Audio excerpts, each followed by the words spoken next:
Halo, selamat datang di pelajaran Bahasa Indonesia bersama saya, Ibu Nanda. Kali ini kita akan belajar Bahasa Indonesia kelas 11 peminatan. Sebelum kita memulai pelajaran Bahasa Indonesia, ada baiknya untuk Ibu sampaikan terlebih dahulu KKM kelas 11 peminatan. KKM kelas 11 peminatan adalah 74. Ibu berharap semoga kalian dapat belajar dengan rajin sehingga dapat memperoleh nilai KKM atau di atas KKM. Selanjutnya kita akan berbicara tentang materi yang akan kita pelajari bersama pada pertemuan pertama ini. Pertemuan pertama kita awali dengan kompetensi dasar 3.1, yaitu identifikasi pendapat narasumber dalam suatu debat yang bertema ilmu pengetahuan, teknologi, seni budaya, dan humaniora. Kemudian kompetensi dasar yang kedua, 4.1, berdebat dengan tema ilmu pengetahuan, teknologi, seni budaya, dan humaniora. Indikator pencapaian kompetensi atau IPK yaitu 3.1.1 mengetahui pengertian debat. Yang kedua, 3.1.2 mengetahui ciri-ciri debat. Kita langsung saja pada materi yang pertama, yaitu pengertian debat.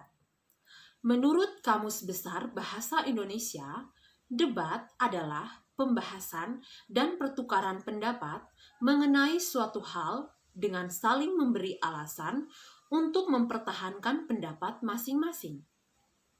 Sedangkan berdebat merupakan bertukar pikiran tentang suatu hal dengan saling memberi alasan untuk mempertahankan pendapat atau argumen. Sekarang yang kedua yaitu ciri-ciri debat. Yang pertama, adanya suatu proses saling mempertahankan argumen atau pendapat antara kedua belah pihak. Yang kedua, adanya saling adu argumentasi atau pendapat untuk memperoleh kemenangan dalam debat. Yang ketiga, adanya pihak yang berperan sebagai penengah, pada umumnya dilakukan oleh moderator. Yang keempat, terdapat dua sudut pandang yakni afirmatif atau pihak yang menyetujui topik, dan negatif, atau pihak yang tidak menyetujui topik. Kemudian selanjutnya, sesi tanya-jawab bersifat terbatas dan tujuannya untuk menjatuhkan argumen pada pihak lawan. Dan yang terakhir, hasil debat dapat diperoleh melalui keputusan juri atau dilakukannya voting. Selanjutnya, yang ketiga adalah struktur debat. Adapun struktur dalam berdebat. Yang pertama, pengenalan. Yang kedua, penyampaian argumentasi. Yang ketiga, dilaksanakannya debat. Yang keempat, simpulan. Adik-adik bagaimana? Mudah bukan?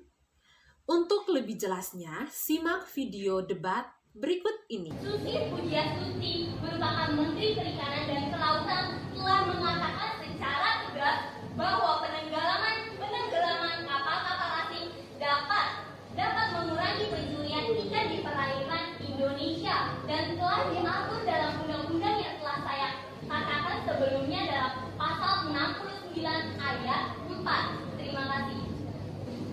Ya, dan saya sangat menghargai persepsi dari pihak penyangga. Namun perlu Anda ketahui bahwa Kepala Dinas Kelautan Batam pada 1 tahun terakhir ini mengatakan pencurian ikan di daerah Batam sudah sangat jauh berkurang, yaitu sekitar 80%. Itu satu hal yang perlu Anda ketahui. Dan tadi Anda juga mengatakan bahwa nelayan membutuhkan kapal asing. Mereka pencuri.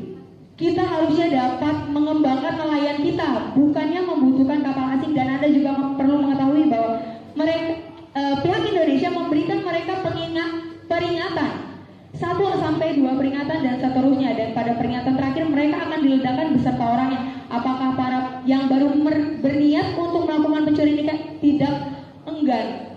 Menurut saya, kalau misalnya Anda menjadi pelaku illegal fishing, Anda akan enggan di saat Anda melihat illegal fishing lainnya dibunuh atau dibakar dan ditenggelamkan. Seperti itu. Mengerti? Tidak mengerti? Oke, satu lagi saya akan menambahkan. Kapal illegal fishing adalah, tadi Anda mengatakan mengenai identitas Indonesia. Tetap saja orang yang tidak memiliki CV, surat izin penangkapan ikan, dianggap sebagai illegal fishing. Terima kasih. Ya, di sini saya akan menanggapi pernyataan dari tim penyangga mengenai tema debat kali ini. Tadi pembicara kedua mengatakan bahwa penenggelaman kapal-kapal asing, mohon maaf, instruksi ditolak, tidak memberikan efek jerah sama sekali. Mohon maaf, saya belum selesai. Di sini Anda mengatakan bahwa tidak memberikan efek jerah, namun pada kenyataannya, ya silakan.